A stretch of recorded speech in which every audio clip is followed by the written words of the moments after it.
The ruled surface feature allows you to create surfaces attached to edges of existing surfaces. You'll find the ruled surface icon on the Surfaces toolbar, and because of its potential use in designing molds, you'll also find it on the Molds toolbar. There are several types of ruled surfaces, and as you can see, the type is the first setting you must specify on the Ruled Surface Property Manager. We'll go through each of these types, beginning with Tangent to Surface. Let's skip the distance setting for now and skip to the edge selection. All types of ruled surfaces must be attached to edges. Valid edges can belong to either existing surfaces or solid bodies. In this case, I'll use the oval-shaped edge at the top of this imported surface body. You can see the resulting tangent surface lies along the same plane as the oval cut, tangent to the surrounding face. I could click OK at this point and be finished. However, I want to point out an important detail.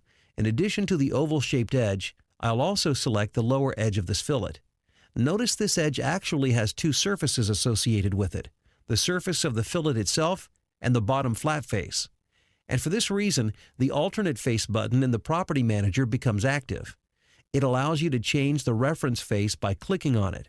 This way, you can choose whether you intend for the surface to be tangent to the flat bottom or the fillet face. Once you've made the necessary selections and specified the correct reference faces, all you have to do is specify a distance for the ruled surface. I'll set the value to 0.5.